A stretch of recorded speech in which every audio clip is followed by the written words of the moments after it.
कृष्ण हरे हरे हरे राम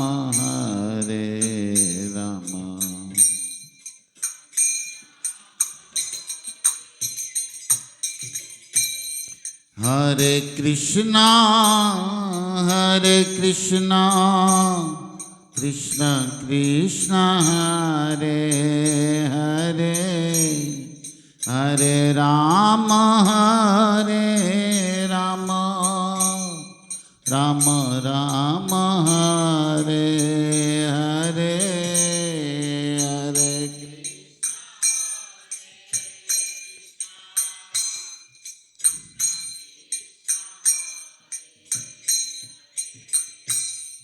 हरे राम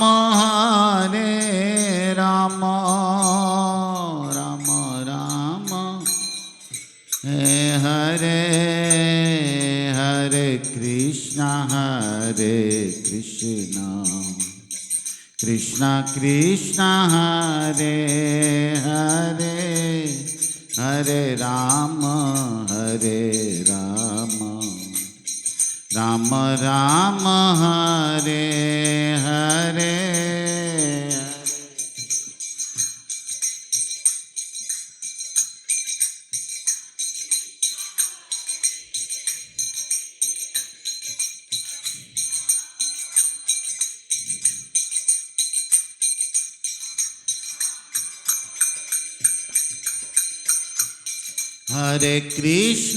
हरे कृष्ण कृष्ण कृष्ण हरे हरे हरे राम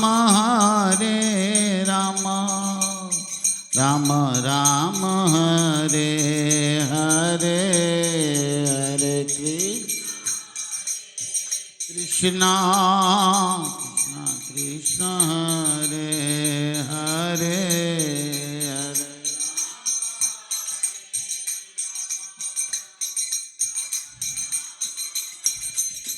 हरे हरे कृष्ण कृष्ण कृष्ण हरे हरे हरे राम राम राम हरे हरे हरे कृष्ण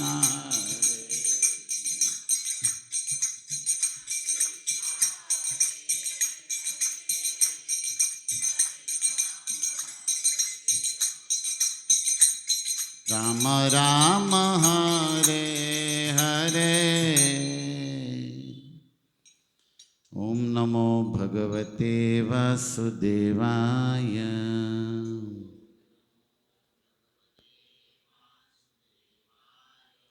ओम नमो भगवते वासुदेवाय।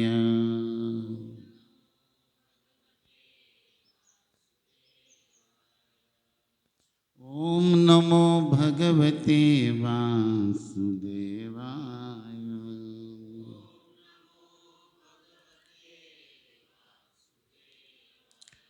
नारायणं नमस्कृत्य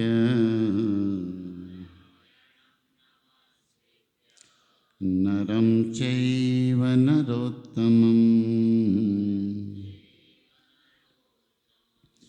देवीं सरस्वतीं व्यासं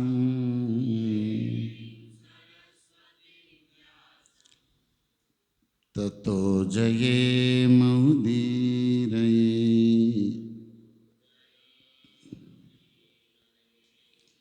नष्टप्रायेषु भद्रेषु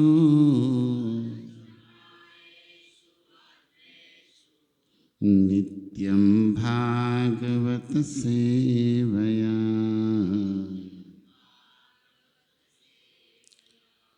भगवती उत्तमा श्लोके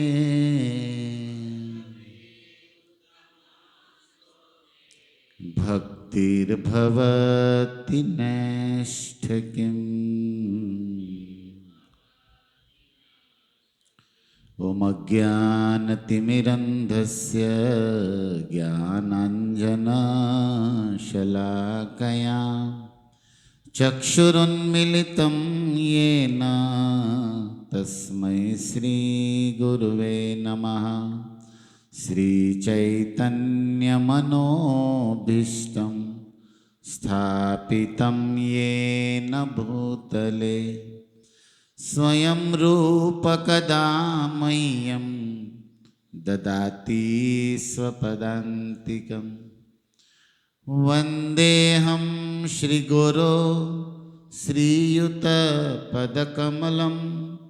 श्रीगुरून् वैष्णवंश्च श्रीरूपं साग्रजातं सहगणरघुनाथान्वितं तं सजीवं साद्वैतं सावधूतं परिजनसहितं कृष्णचैतन्यदेवं श्रीराधा कृष्णपदान् सहगणललिता श्रीविशाखान्वितांश्च।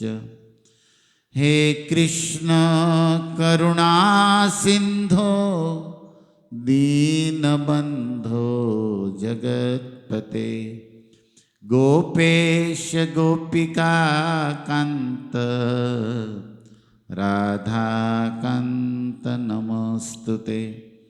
तप्त कांचन गौरांगी श्री राधे वृंदावनेश्वरीं वृषभानुसुते देवीं प्रणमामि हरिप्रिये। वाञ्छाकल्पतरुभ्यस्य कृपा सिन्धुभ्यैव च पतितानां पावनेभ्यो वैष्णवेभ्यो नमो नमः। जय श्री कृष्ण चैतन्य प्रभु नित्यानंद श्री अद्वैत गदाधर श्रीवासादि गौर भक्तवृंद। हरे कृष्णा कृष्णा कृष्णा हरे हरे हरे राम राम राम हरे हरे। हरे कृष्ण। तो सभी वैष्णव चरणों में सादर वंदन। पुनः श्रीमद् भगवत गीता जो सारे वेद उपनिषदों का सार है और भगवान वेदव्यास ने दिव्य सिद्धांत सागर को एक गीता गागर में भरा है। भगवत गीता को सुनना अर्थात भगवान से मिलना। जैसे लोक व्यवहार में भी आप लोग कहते हैं कि हम उससे मिलकर आए मतलब कुछ सुना कुछ सुनाया। मिलना मतलब केवल देखना नहीं होता, देखना ये मिलना अधूरा है। किसी व्यक्ति से आप कुछ सुनते हो और अन्यों से उस व्यक्ति के विषय में सुनते हो, तब मिलना चालू होता है। सीधे शब्दों में मिलना अर्थात जानना। किसी व्यक्ति को मिलना मतलब उसको समझना, उनका स्वरूप क्या है, उनका स्वभाव क्या है, और सबसे महत्व कि उनसे हमारा संबंध क्या है। तो लोग मंदिरों में भगवान को देखते तो है, भारतवर्ष में श्रद्धा है सहज, इस मिट्टी में सेवा के खुशबू संस्कार है, लेकिन साथ साथ में एक अहम और एक वहम भी है कि हम भगवान को देख लिए, जबकि ना तो भगवान के स्वभाव को जानते हैं, ना भगवान के स्वरूप को समझते हैं, और ना ही भगवान से कोई रिश्ता, कोई संबंध जोड़ते। एक पूजनीय के भाव से और वो सारी हमारी व्यवस्था करते हैं। तो प्रणाम करना एक संस्कृति है, ये है, लेकिन ये शुरुआत है, ये पूर्णता नहीं है। तो आप सभी वैष्णवों को विनम्रता से ये समझने का प्रयास करना है। हमारे भारतीय सनातन ऋषि मुनियों ने इस वैदिक ज्ञान को दर्शन कहा है। दर्शन का अर्थ होता है किसी भी परम तत्व को या सनातन सत्य को अच्छी तरह से समझना सिद्धांत के साथ, जिसको अंग्रेजी में एक शब्द दिया जाता है फिलोसॉफी। दर्शन मतलब फिलोसॉफी, मतलब उसके तत्व को, स्वरूप को बढ़िया से समझना। तो मैं ये निवेदन दे रहा हूँ कि भगवान को सुनना अर्थात भगवत गीता को सुनना अर्थात भगवान से मिलना, मिलना अर्थात भगवान को जानना। तो असली दर्शन है सुनना। क्योंकि मूर्ति विग्रह को हम मंदिर में देखते तो हैं, उनके बाहरी श्रृंगार और सौंदर्य को, इससे आंखों में आकर्षण तो होता है और सहज श्रद्धा है कि ये भगवान है, लेकिन भगवान में प्रेम, भगवान में समर्पण तभी होगा जब किसी साधु से आप सुनेंगे। तो पूरे आकाश को भी बांध दिया जाए तो भी भगवान इतने बृहद है कि ये आकाश भगवान के अंगूठे के नख में पड़ा है। इतना बड़ा स्काई ये भगवान के एक अंगूठे में पड़ा है, पैरों में। तो भगवान इतने विराट, इतने विभु, बृहद है। ब्रह्म शब्द का उपनिषदों ने बृहत्वात् इति ब्रह्म, जो सबसे बड़ा है, इसीलिए इसको ब्रह्म कहते हैं। ये तो बिगिनिंग व्याख्या है ब्रह्म की, अहम ब्रह्मास्मि। एक यजुर्वेद के एक कोने में पड़े हुए मंत्र को अद्वैतवादियों ने, शंकर मत वालों ने महावाक्य के रूप में मान लिया है। वेदों का महावाक्य तत्वमसि ब्रह्मास्मि, ये सब अद्वैतवादियों ने 4 वाक्यों को मान लिया, लेकिन ये तो वेद का एक कोने में पड़ा हुआ एक वाक्य, महावाक्य नहीं है वो। सर्व खलविदम ब्रह्म, जैसे वो लोग बोलते रहते हैं। तो ये सब फिलोसॉफी है, जानना चाहिए उसको बढ़िया से। आप कहोगे क्या फायदा होगा, ऐसे भी तो प्रणाम, पूजा, प्रार्थना और थोड़ी बहुत भक्ति कर ही लेते हैं, लेकिन ऐसी भक्ति से दृढ़ता नहीं आएगी। इसलिए देखिए ना, भारतवर्ष की जनता में श्रद्धा भक्ति दिखता है बाहर से, दृढ़ता नहीं है।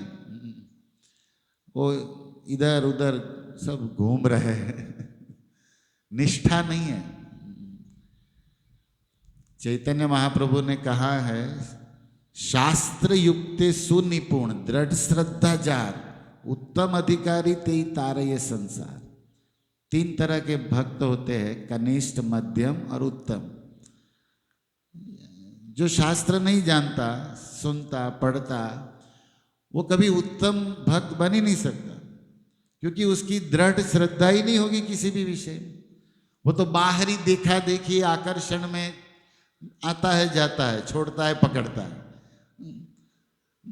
तो शास्त्र युक्ति में निपुण, मतलब जो शास्त्र के तत्व को, सिद्धांतों को, श्लोकों को, उनके रियल वास्तविक अर्थों को गुरु परंपरा से समझता है, और साथ साथ में पूर्व जन्म कुछ सुकृति है कि ईर्ष्या द्वेष से मुक्त है, ऐसे भक्तों का संग हमें भक्ति में आगे बढ़ाता है। तो सिंपल बात है, आप लोग सुनना अर्थात मिलना, मिलना अर्थात समझना। सिंपल बात है। तो हम भगवत गीता को जब सुनते हैं तो हम भगवान से मिलते हैं। और ये केवल बाह्य बात नहीं, आप भगवत गीता सुनोगे भगवान आपको मिलने आएंगे, पक्का है। जब आप श्री भगवान उवाच इमं विवस्वते योगो प्रोक्तवानम अव्ययम विवस्वान मनवे प्राह मनोईश्वा कवे, ऐसे कुछ भी श्लोक आप जब गीता के बोलते हो तो श्री भगवान बोल रहे हैं। वो बोल रहे अर्जुन को, लेकिन अर्जुन माध्यम है। वास्तव में हमें मानना कि हमें बोल रहे हैं, हमें बोल रहे हैं। और जब आप उस बात को सुन रहे हो तो आप भगवान को मिल रहे हो। वास्तव उनका भी मन बनता है। कोई भी व्यक्ति, आप एक कॉमन सेंस एक एनालाइज कीजिए। कोई आपको बताए कि माता जी, प्रभु जी, वो व्यक्ति आपको बहुत सुनता है, आपकी बहुत मानता है। अब आपने उस देखा नहीं, लेकिन उस व्यक्ति के प्रति आपका सहज झुकाव होगा कि यार वो हमें मानता है, मतलब हमारी सुनता है। हम लोग साधारण मनुष्य हैं, लेकिन ऐसा मन में जो भी कोई व्यक्ति होगा, आपने देखा भी नहीं, लेकिन आपके किसी विश्वासु ने, फ्रेंड ने कहा कि प्रभु जी वो व्यक्ति फलाना आपको बहुत सुनता है और आपको बहुत मानता है। बताओ, आपका कोई रिश्ता नहीं उनके प्रति, ना आपने देखा है, लेकिन फिर भी हृदय के किसी कोने में उनके प्रति आपका सहज झुकाव होगा कि अरे यार कृपा, मतलब अपने हम मनुष्य, हम लोग तो स्वार्थी लोग हैं, सीधा है, अज्ञानी। भगवान तो बहुत करुणामयी है और दयालु है। जब वो देखते हैं तो क्या उसका मन नहीं होगा? आप क्या लगता है? और कोई व्यक्ति आपको कहे कि फलाना व्यक्ति आपकी निंदा कर, आपको बिल्कुल नहीं मानता, तो आपने देखा नहीं, फिर भी उनके प्रति अरे छोड़ो उसको, क्या मतलब है उनसे, है ना? तो ऐसा ही यहाँ भी होता है। जब आप गीता को नहीं सुनते हो, भगवान की नहीं भगवान तो ऐसे हमारे जैसे है नहीं कि कभी द्वेष करे या विरोध करे, लेकिन उदासीन जरूर हो जाते हैं, क्योंकि वो साक्षी रूप में है, परमात्मा रूप में। गतिर भरता प्रभुर साक्षी, भगवान गीता में परमात्मा रूप में मैं क्या कार्य करता हूँ, ये श्रीमुख से बताए है अर्जुन। और स्मृति अपोहनम च, मैं ये देता, लेकिन उसे अपना मान के उसका कल्याण करो, इसका उद्धार करो, ऐसी परमात्मा को नहीं आती। शक्ति देते हैं, बुद्धि देते हैं, स्मरण शक्ति देते हैं, साक्षी भरते कि आपने क्या किया क्या नहीं, उसका कुछ फल देते हैं, जो किया वो फल देना है, पास कर। लेकिन मेरा है और इसका कल्याण करो, ऐसी भावना नहीं आती परमात्मा को। उसने बोला भी नहीं कि मुझे ऐसी आती। ऐसी भावना भगवान को आती है मूल स्वरूप में। ब्रह्मेति परमात्मेति भगवान इति शब्दते, भगवत भागवतम का ये श्लोक है। वदन्ति तत्वविदस् तत्वम तत्वस्तद, ऐसे बड़ा ऊंचा श्लोक है वो तो, लेकिन 3 फेज है। तो ब्रह्म परमात्मा ये वाच्य वाचक तत्व है, एक ही है लेकिन अंतर है। कृष्ण वाच्य है, वो प्रकट होते ओम के रूप में, वाचक के रूप में, ब्रह्म के रूप में, चाहे वेद के रूप में, नाम के रूप में, मंत्र के रूप में, वही है। लेकिन उनकी अपनी एक शक्ति है, एक सीमा है। मूल रूप में जो कृष्ण भगवान है, जिसका ही एक रूप है ब्रह्म, जिसका ही एक रूप है परमात्मा, जिसका ही एक ओम या मंत्र के रूप में वो है। ऐसे तो बहिरंगा शक्ति के अधीन वो विश्व के विराट रूप में भी वही है तत्व से। लेकिन जो करुणा, जो संबंध, जो भाव, और एक शब्द है हमारे साहित्य में जिसकी हमें प्राप्ति करनी है, रस, रसो वैस रस। तो ये शब्द ब्रह्म अर्थात वेद, पर ब्रह्म अर्थात वो तत्व। लेकिन हमें शब्द ब्रह्म, पर ब्रह्म से परे रस ब्रह्म तक पहुंचना है, रसो वैस, क्योंकि रस में ही तो प्रतिष्ठा है उस पर ब्रह्म की पूर्ण। फिर उसके डिवीजन विभाग है, वात्सल्य, साख्य, माधुर्य, ये प्रधान रस है। और वही उसी में हमारा कोई स्वरूप है, जहाँ हमें नित्य उस रस में रसानुभूति करनी है, रसानुभव करना है। तो ओके, थोड़ा नीचे रहते हैं हमारी मानसिक स्थिति को नीचे रखते हैं। ये सब प्राप्ति होगी सुनने से। बिगिनिंग श्रवणम, सुनना है इसको।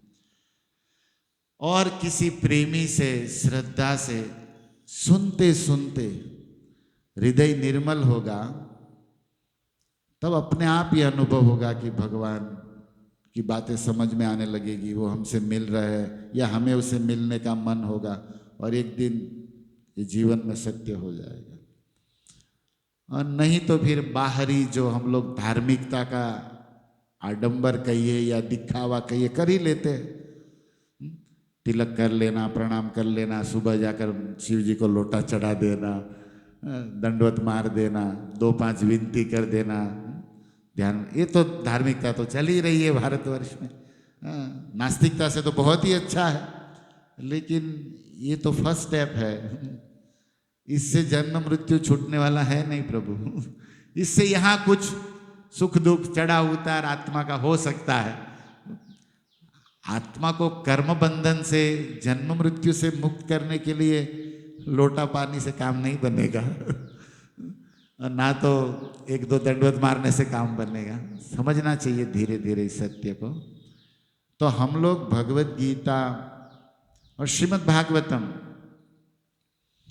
और एक विशेष इस्कॉन के भक्तों के पास या गौड़ीय भक्तों के पास एक अद्भुत अमृत धन है जो सामान्य जनता में नहीं है, वो है चैतन्य चरितामृत। तो प्रभुपाद ने ये करुणा की है, कृपा की है मानव समाज पर, और पूरी ये जो सिस्टम है, ये व्यवस्था है, उसके पीछे नींव, आधार भी यही है, शास्त्र। तस्मात् शास्त्र प्रमाणम ते कार्य कार्य भी जानतो, भगवान ने भी 16वें अध्याय के अंत में ये कहा। तो आधार तो शास्त्र है। भगवत गीता, भागवतम, ये जो वैदिक शास्त्र है, यही आश्रय है, यही आधार है, और यही प्रत्यक्ष कृष्ण हमारे सामने है।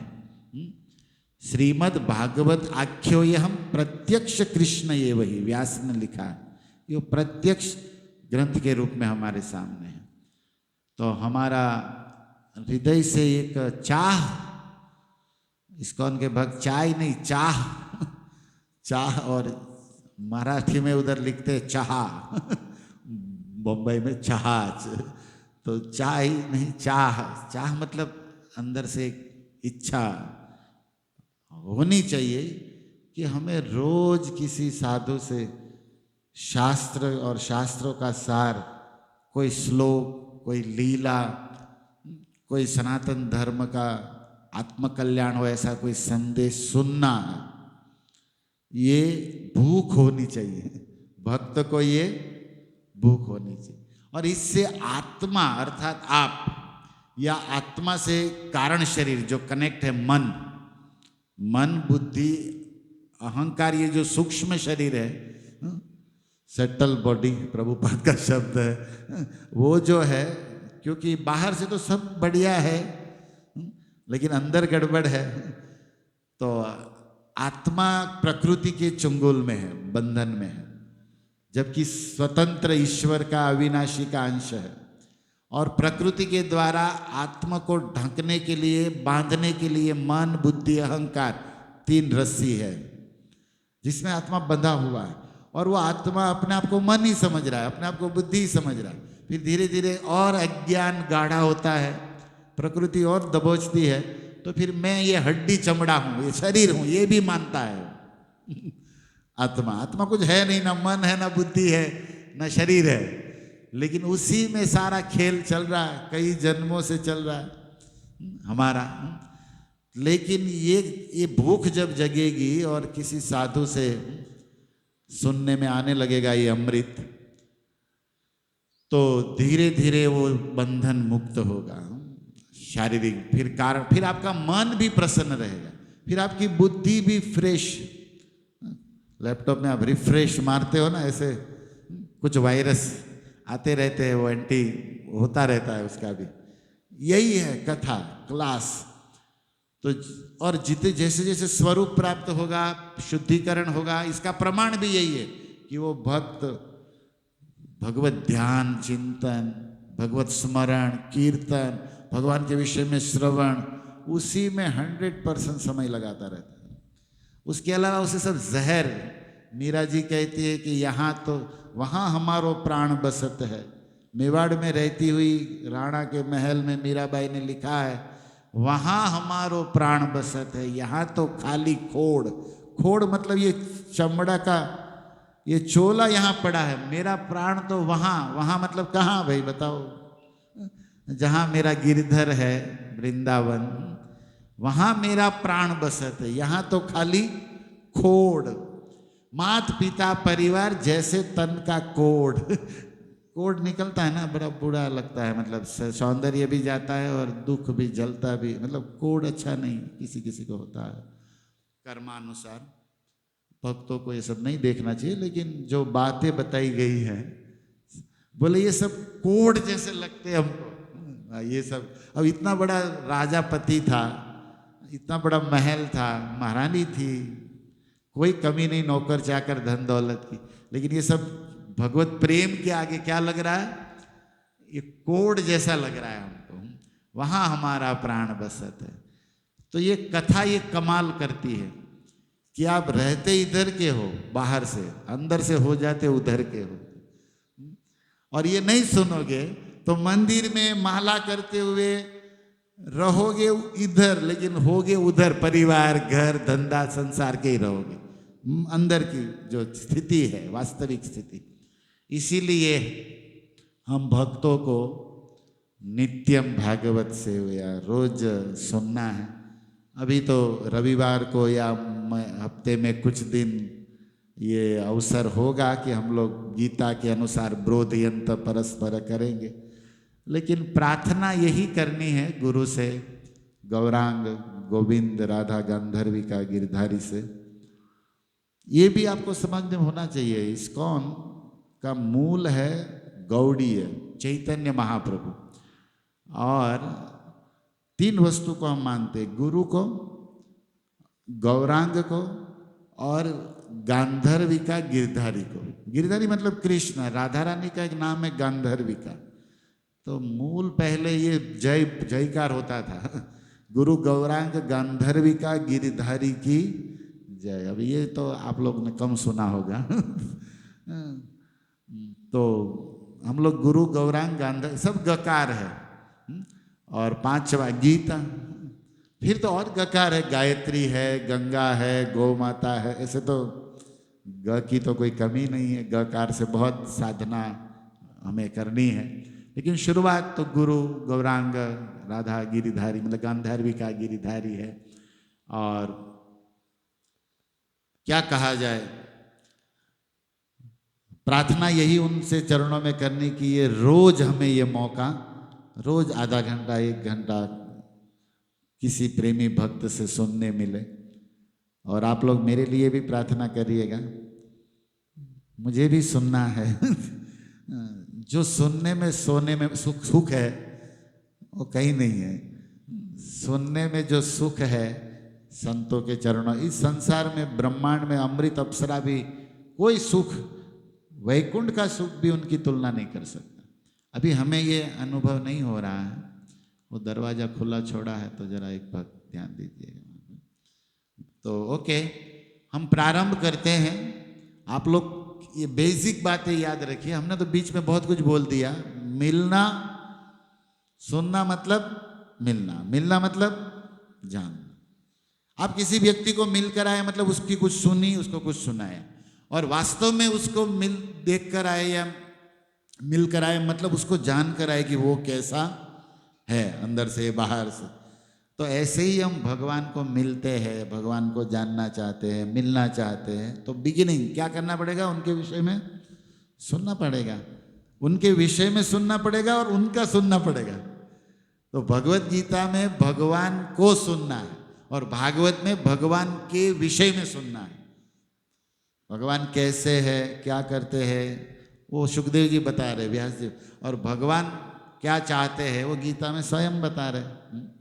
तो ये दो हमारे क्या है, टॉनिक है आत्मा के, एनर्जी ड्रिंक क्या कहते हैं आप पिछली बार हमने क्लास चालू किया तो कुछ ऐसे ही स्टार्टर वेलकम, अभी एनर्जी ड्रिंक ये है। क्या है, भगवत गीता भागवतम। तो एक श्लोक है आपके सामने, उस पर आज थोड़ा चिंतन करेंगे भगवत गीता का। ये श्लोक भगवान वेदव्यास ने महाभारत में इंकित किया है और कई लोगों का कहना है कि अन्य शंकराचार्य, रामानुजाचार्य, माधवाचार्य, ये सब आचार्य हुए हैं अलग अलग वैष्णव संप्रदायों में, जो भगवत गीता को तो सभी संप्रदाय, सभी साधु सब मानते हैं। गीता कोई सांप्रदायिक ग्रंथ नहीं है, इनसे परे, बियॉन्ड, इससे परे है। तो संप्रदाय अपना संप्रदाय सत्य करने के लिए गीता का आश्रय लेते हैं। किसी भी संप्रदाय को या किसी धर्म को स्थापित करना होता है तो उसे प्रस्थान त्रयी पर भाष्य लिखना होता है, और प्रस्थान त्रयी में प्रथम स्थान गीता का है, दूसरा वेदांत सूत्र का है। जैसे बलदेव विद्याभूषण ने ये गौड़ीय मिशन पर जब आक्षेप हुआ था जयपुर में, तो भाष्य लिखने को बोला, बिना भाष्य के काम चलेगा नहीं। तो प्रस्थान त्रयी जब शब्द आता है तो उसमें गीता है, और उस पर जो भाष्य लिखता है उसी को जगत गुरु का टाइटल मिलता है। हम लोग तो किसी के आगे, कहीं भी आगे श्रद्धा से आप सब अपने गुरु को जगत गुरु ही लिख रहे हैं लेकिन भारतीय जो सनातन धर्म परंपरा है उसमें सबको जगत गुरु नहीं, वो जो प्रस्थान त्रयी पर एग्जाम दे चुका है, भाष्य लिख चुका है, उसी को अन्य संप्रदाय वाले जगत गुरु कहेंगे। अन्यथा वो अपने संप्रदाय तक ठीक है, उनकी श्रद्धा है, वो लोग उनके चेले मानते रहे, वो नहीं जाते जगत गुरु। इसलिए देखा देखी बोलते रहते सब लोग अपने अपने गुरु को, अपने अपने आचार्य को, लेकिन बाह्य विद्वत समाज में हंसी के पात्र हो जाते हैं। अभी हमें कोई कह दे कि भाई भावनगर का मेयर है, ऐसे हो, आप लोग की श्रद्धा है, मेरे आपके बोलने से मैं मेयर हो जाऊंगा उसके लिए एक सिस्टम है ना, वो सर्टिफिकेट करेगी ना। ऐसे ही आप 5 लोग किसी अपने आचार्य को जगत गुरु बोल दो तो हो जाएगा लेकिन चल ही रहा है सब जगह। चलो श्रद्धा को नमन है और क्या, लेकिन वास्तविकता कुछ और है। तो भी XYZ कोई भी हो, जगत गुरु की उपाधि, टाइटल, सिस्टम है किसके लिए लागू होगा, छोड़ो इन बातों को भी। लेकिन ये आप लोगों को पता तो हो कि प्रस्थान त्रयी किसको कहते हैं, और उसमें भगवत गीता है। एटलीस्ट एक तो पता चले कि उसमें भगवत गीता, उस पर भाष्य लिखने वाला ही जगत गुरु की एक परीक्षा में पास, उसके बाद वेदांत सूत्र, उसके बाद तीसरा भी है एक उपनिषद, जो ये 108 उपनिषद है, उस पर भी जो भाष्य, वही जगत गुरु कहलाएगा। जगत गुरु की जो भी हो, कोई भी हो, हमें नहीं मालूम। जैसे होता है ना भारत में पद्म भूषण एक खिताब दिया जाता है, पद्म विभूषित किया जाता है किसी को सरकार के द्वारा, तो उसमें कोई एक एबिलिटी, कोई एक तो योग्यता होगी उसमें, उसी को लक्ष्य करके वो लोग देते हैं। सब नहीं, लेकिन कोई एक तो होगी ही होगी। ऐसे ही जगत गुरु का बिरुद कई लोगों को मिला है भारतवर्ष में। अब सब जगत गुरु की जय, और क्या कहते हैं। तो ये श्लोक है आपके सामने, उस पर थोड़ा चिंतन करेंगे। ये गीता महात्म्य में आता है, उसको ध्यान से सुनिए और बोलने का प्रयास करिए, फिर इसके शब्दों पर कुछ व्याख्या दी जाएगी। पार्थाय प्रतिबोधिता भगवता नारायणेन स्वयं। पार्थाय प्रतिबोधिता भगवता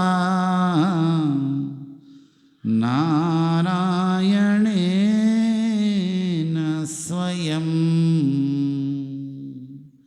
व्यासेन ग्रथिता पुराणमुनिना मध्ये महाभारत व्यासेन ग्रथिता पुराणमुनिना मध्ये महाभारत अद्वैतामृतवर्षिणी भगवती अष्टादशाध्यायिनी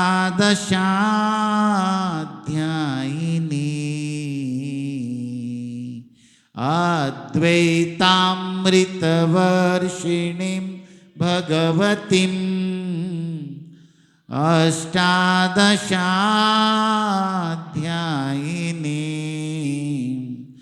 अम्ब त्वामनुसन्दधामि भगवत् गीते भवद्वेषिणी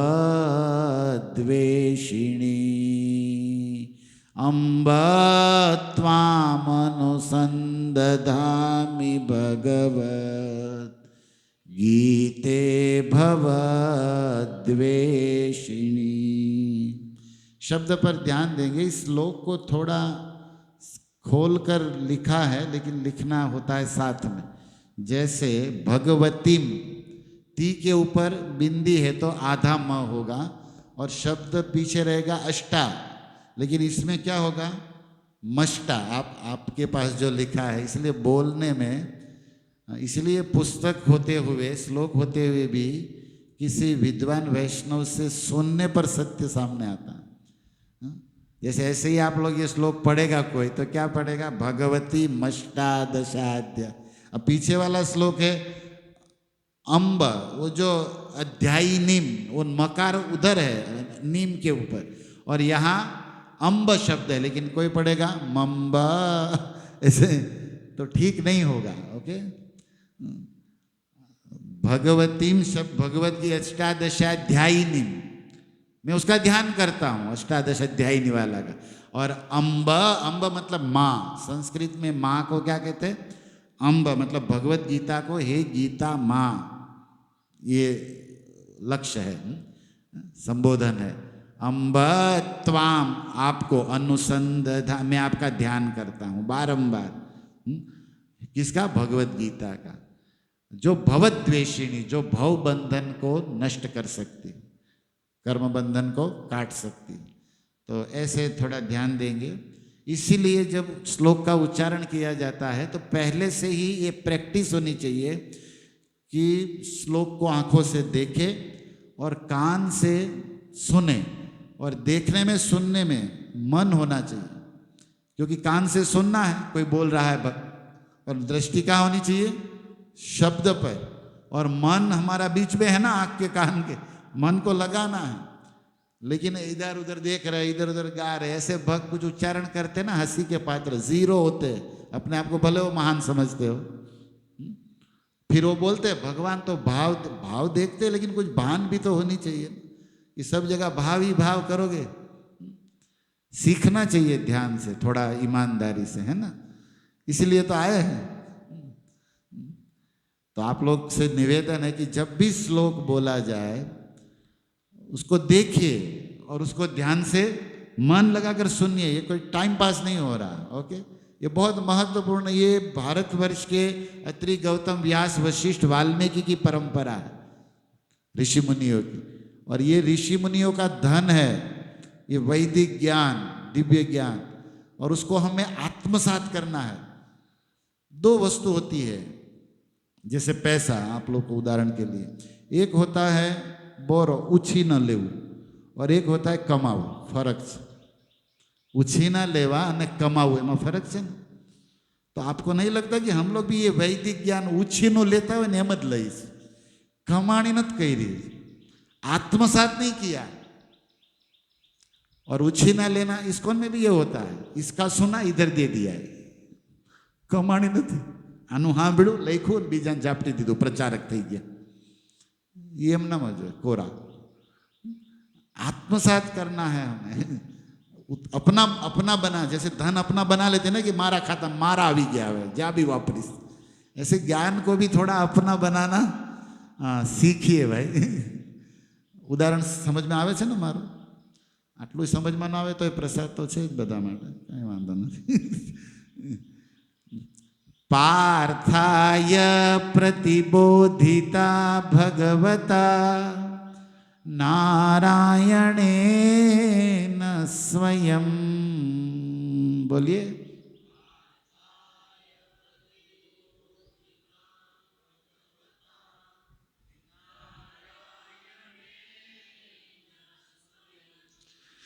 व्यासेन ग्रथिता पुराण मुनिना मध्ये महाभारत.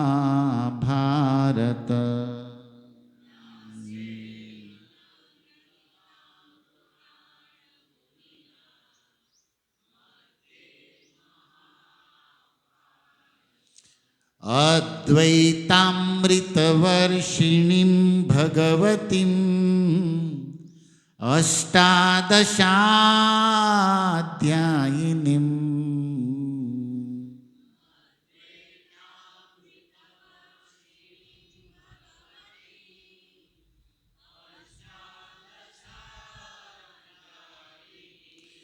अम्ब त्वामनुसन्दधामि भगवद् गीते भवद्वेषिणीम्.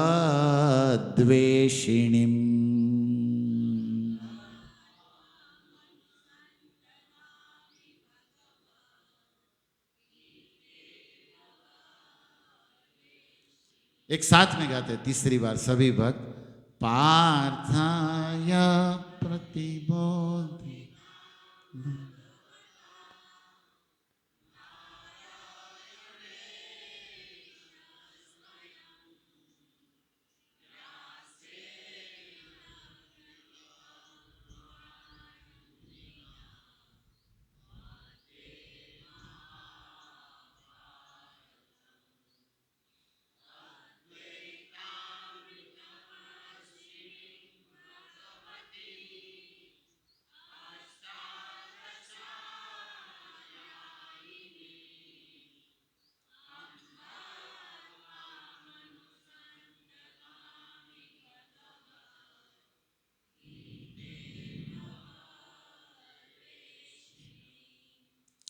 बढ़िया से गा रहे हैं. तो आशा है कि आप लोग इसको अभी सुनेंगे, शब्दों के अर्थ को, भाव को, तो याद भी रख पाओगे.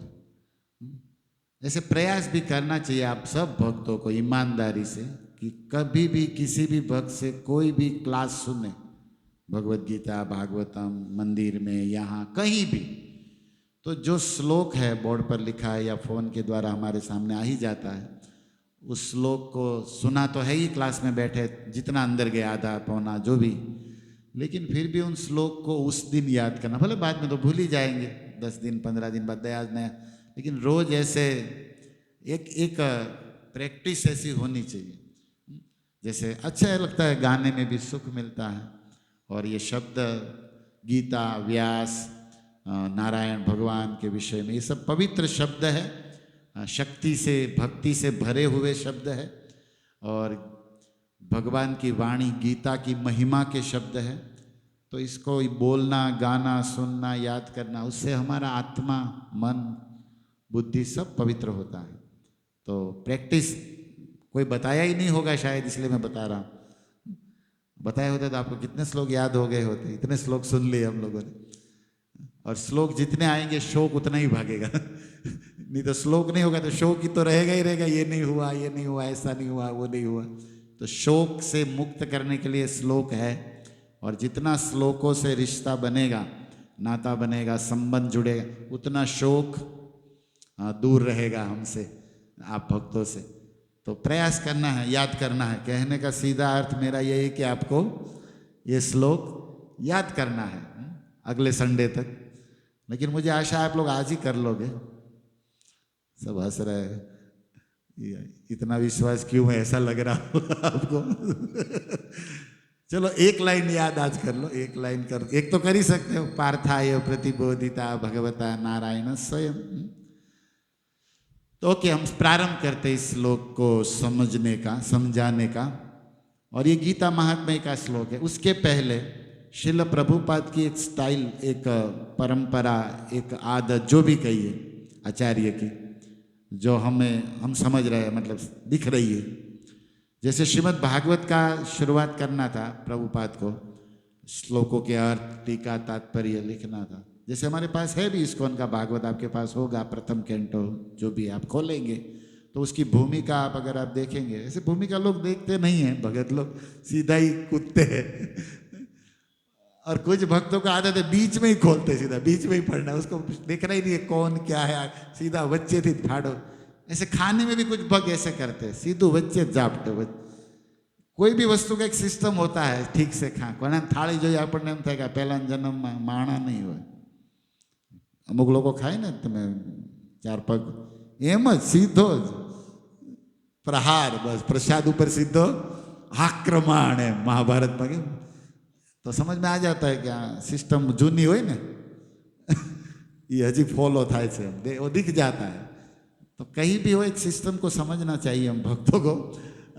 तो बिगिनिंग से आप भूमिका देखेंगे तो भागवतम का भूमिका देखिएगा घर जाकर, प्रभुपाद का होगा आपके पास। तो उसमें चैतन्य चरितामृत का पूरा कथा डाला प्रभुपाद। अब भागवतम है, उसमें चैतन्य चरितामृत क्या जरूरत है?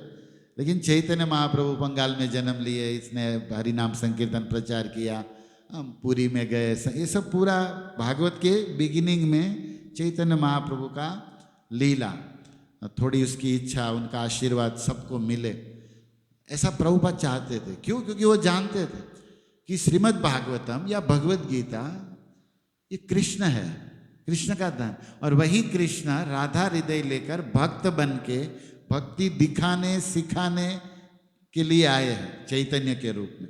तो ये चैतन्य महाप्रभु का कोई स्मरण करेगा, चैतन्य नाम सुनेगा या उनकी लीला सुनेगा या उनको कोई याद करेगा, उनके ऊपर महाप्रभु का कृपा मिलते ही वो पात्र बन जाएगा भागवतम, गीता या रस पाने का, क्योंकि वही वो देने आए थे। तो वंदे अनंत अद्भुत ऐश्वर्य श्री चैतन्य महाप्रभु। एक कविराज जी ने चैतन्य चरितामृत में बहुत सारा प्रणाम किया अध्याय के प्रारंभ में, किसको? चैतन्य महाप्रभु। तो उसमें वो एक श्लोक में कहते हैं कि वंदे अनंत अद्भुत ऐश्वर्य श्री चैतन्य महाप्रभु, नीचो अपि, निम्न बुद्धि वाला, निम्न जाति वाला, नीचो अपि यत् प्रसाद स्यात्, उनकी अगर प्रसाद कृपा मिल जाए, भक्ति शास्त्र प्रवर्तक, मतलब कौवा गरुड़ हो जाए चैतन्य महाप्रभु की कृपा। जो निम्न बुद्धि है, अल्पमति है हमारी, लेकिन चैतन्य महाप्रभु कृपा कर देंगे तो हम भक्ति शास्त्र के प्रवर्तक भी बन सकते हैं, मतलब बढ़िया से समझ सकते हैं, समझा भी सकते हैं और भक्ति शास्त्र रचना भी करने लायक बन जाएंगे।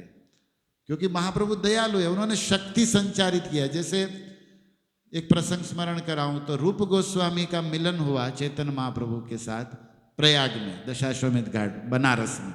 आप चैतन्य चरितामृत थोड़ा सुनने पड़े होंगे तो याद कराता, स्मरण कराऊं तो उसमें वर्णन है कि कृष्ण तत्व, भक्ति तत्व, रस तत्व, और मतलब और भी बहुत कुछ।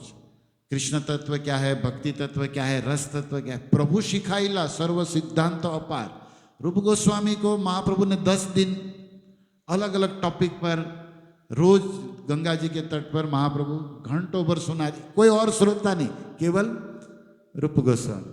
जैसे हम भागवत में पढ़ते हैं विदुर जी के सामने केवल मैत्रेय जी थे, बस 2 ही, लेकिन कितना बड़ा काम हुआ। और हम लोग इतने सारे कुछ नहीं कर रहे, एक श्रोता वक्ता ने कमाल कर दिया।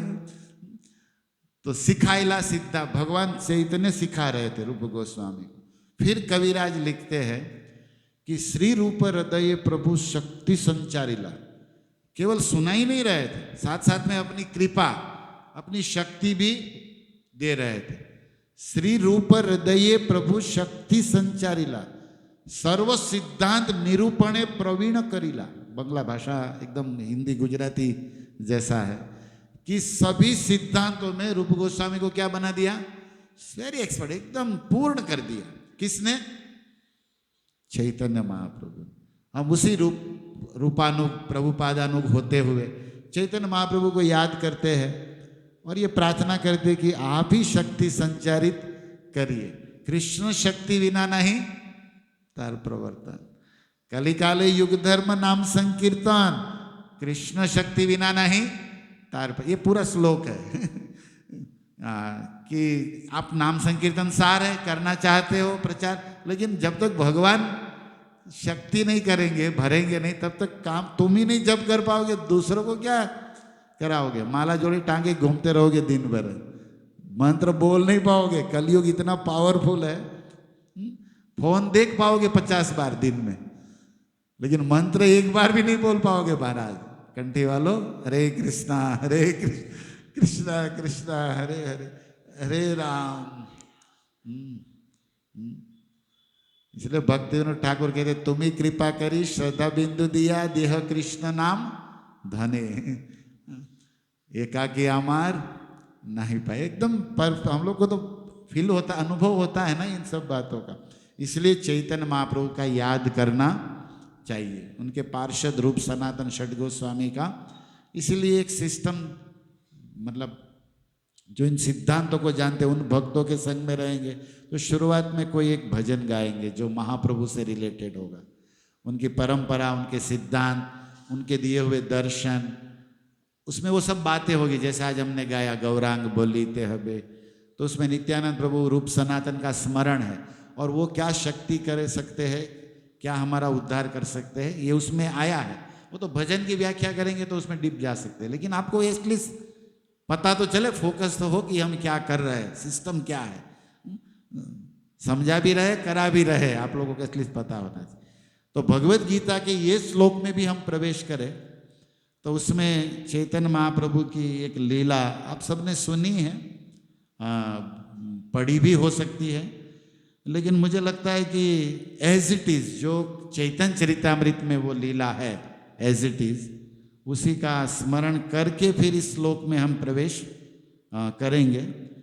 किसी को समझ में आए ना आए या अच्छा लगे ना लगे, उनकी परवाह हम गीता मंदिर में तो कम ही करेंगे।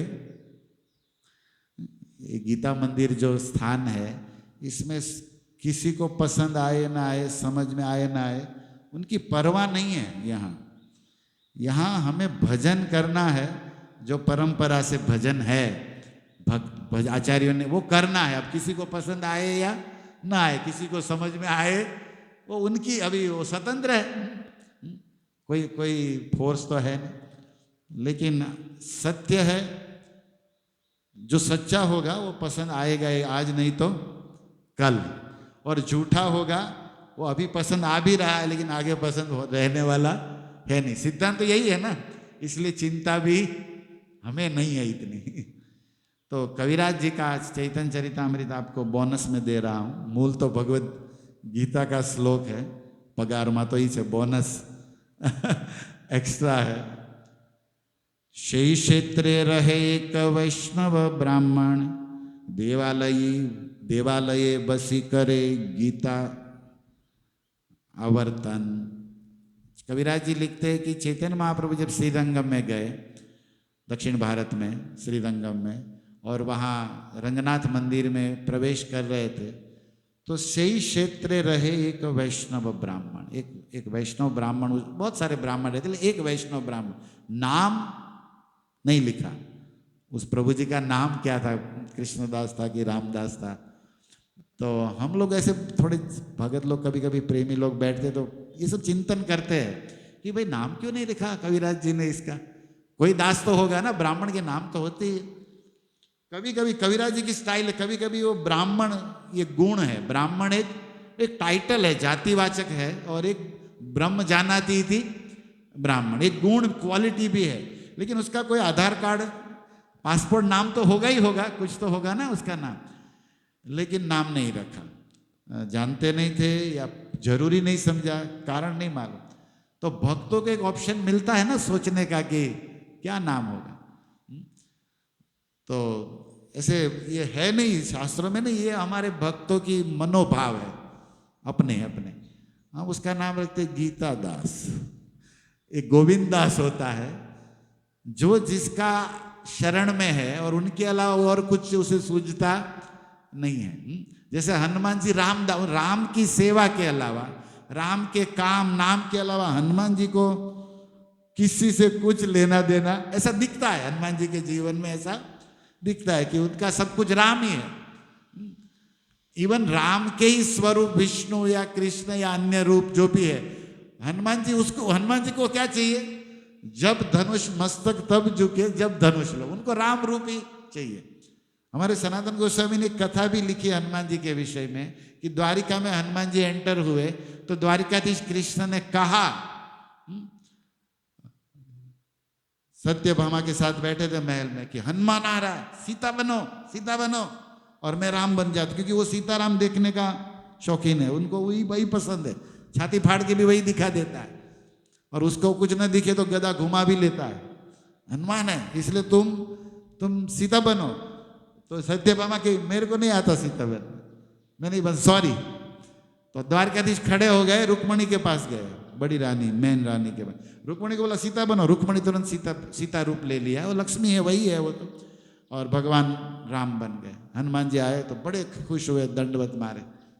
वो तो सब जगह सिया राम ही देखते हैं, तो रुक्मणी दोनों सीताराम के रूप में हनुमान जी को, क्योंकि उनको इष्ट देव है, उनकी श्रद्धा, एक भगवान अपने भक्तों के भाव रस में विक्षेप नहीं करते, तो उनका भाव है मैं दास हूं और मेरे इष्ट देव सीताराम, और वही ये है सीताराम जो भी रुक्मणी द्वारिका, तो बन के भगवान ने दर्शन दिया।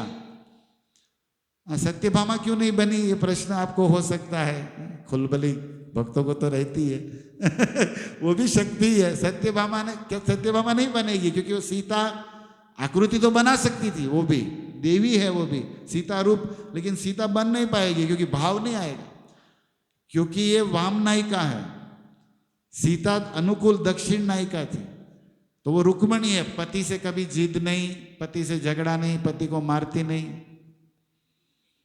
खिजाए नहीं, तो सीता ऐसी थी, तो रुक्मणी भी। सत्यभामा तो उधड़ल है, हाँ, बार काढे धोका द्वारका वेची नहीं का भगवान ने सत्यभामा, बोलो उधड़ा, અને અહીંયા કોઈ પતિને વેચી નાખે તો ચિંતા નહીં કરવાની, આ પરંપરા છે, આવું બનેલું છે, ખીજાય મારે નહીં, વેચી નાખે। તમે સાંભળ્યું છે કે હરિશ્ચંદ્રએ પત્નીને વેચી નાખી, આણે પતિને વેચી નાખે, આ બધું વેચાઈ જાય ગમે ત્યારે માણસ આ સંસારમાં, એટલે લીલા है, आप उल्टा मत लीजिए, लेकिन बेच दिए थे ऐसे लीला में, भगवान नाटक नारद जी से। ओके, तो सत्यभामा वाम नायिका है, मतलब वो भगवान से प्रेम करती है, तो प्रेम नायिका के अलग अलग स्वभाव होते हैं, तो उसमें वाम नायिका वो जिद करती है, अपनी मनवाती है, भगवान को पारिजात की मांग की तो स्वर्ग से लेकर देना पड़ा, तो सीता जी ऐसी, तो आकृति से तो मैं बन जाती, लेकिन रियल सीता नहीं, भाव से नहीं बन पाती। वो कौन बनेगी? रुक्मणी, और रुक्मणी सीता है, वही लक्ष्मी है जो अभी कृष्ण विष्णु रूप में लक्ष्मी, राम रूप में सीता, कृष्ण रूप में रुक्मणी बन के आई है, और मूल तो वो अलादीनी ही है जो इस तरह रूप लेती है, राधा ही है। तो ये सब तो चैतन्य चरितामृत के भक्तों को पता होगा ये सब सिद्धांत धीरे धीरे। एनीवे, तो क्या नाम रखा गया, हम लोग रख रहे, क्या नाम है ये?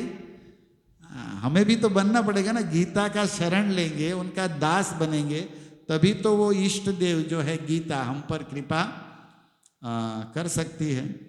और किसी की घरवाली का नाम गीता हो तो वो तो वास्तव में गीता दास है ये भी हो सकता है, कलयुग में तो सब कुछ हो सकता है।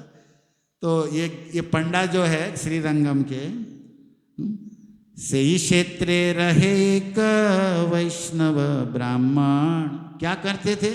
देवालये बसी करे गीता आवर्तन। आवर्तन मतलब आवृत्ति, श्लोक को बार बार रिपीट पढ़ते रहते थे।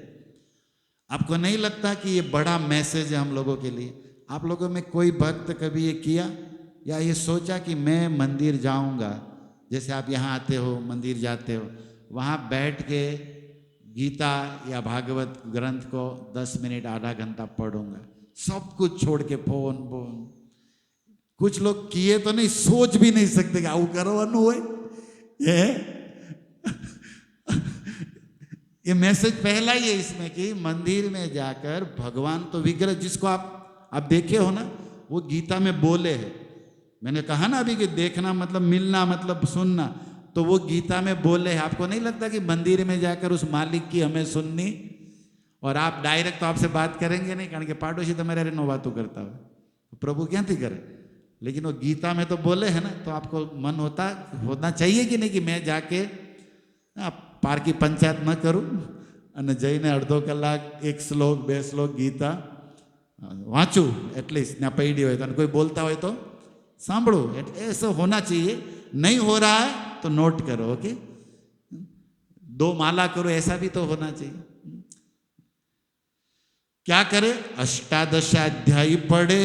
इनका नियम था कि रोज 18 अध्याय पढ़ना है कि नहीं गीता दास, बताओ, नाम गलत रखा है, सोचो आप। रोज देवालय में जाकर कोने में बैठ, अब कितने लोग आते थे जाते थे, दर्शन करे, घंटी बजाए, प्रणाम करे, प्रसाद की लाई, ये किसी से इनको मतलब नहीं।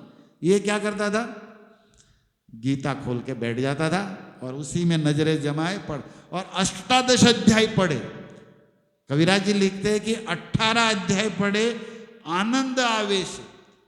आपणी घोड़े नहीं, घना આપણે ગીતા પઢે ને વાહે જોઈ લે કેટલા શ્લોક છે હજી આમાં, આ અધ્યાય પૂરો ક્યારે થાય, ઇતિ શ્રીમદ। वो जो गीता जयंती के दिन एक दिन इस्कॉन वाले हम लोग ड्रामा कर ही लेते हैं ना कि आखी गीता वांची बधाने केवा हाटू, એટલે ત્યારે જ અને એ તે બધાને કઈ નથી કરું એમ નામ ન થાય, નહીં એમ નામ ન થાય, પ્રદર્શન થવું જોઈએ। પ્રદર્શન આપણે એમ કે બીજાને પ્રેરણા મળે, તું જ પ્રેરણા દેવા તું જ જન્મ છે, અને આવી પ્રેરણા લોકો લે જ છે બીજી વાતની આપણી, रियल प्रेरणा होनी चाहिए ना। आनंद आवेश है, उसको बड़ा आनंद, ऐसा लग रहा था कि मैं एक एक श्लोक, वो जब शब्द खुद ही पढ़ता था, खुद ही सुनता था, उसको लग रहा था कि मैं अमृत पी रहा हूं।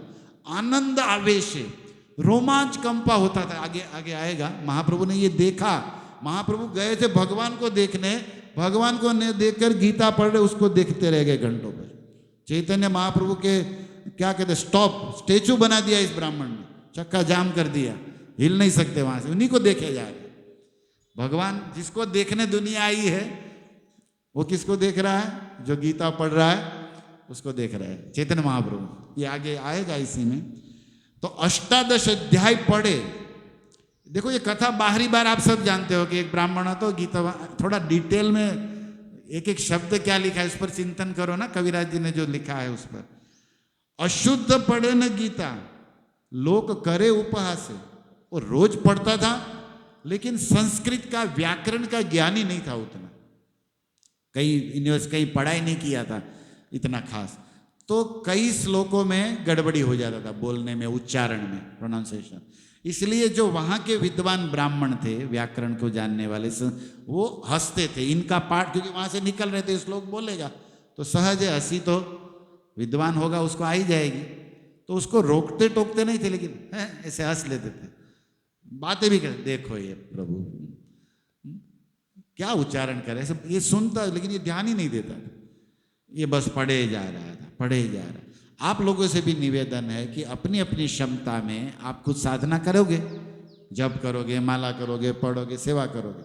2 टाइप के लोग मिलेंगे, एक आपकी प्रशंसा करने वाले, दूसरे आपकी तरह वाले, समझ गए ना।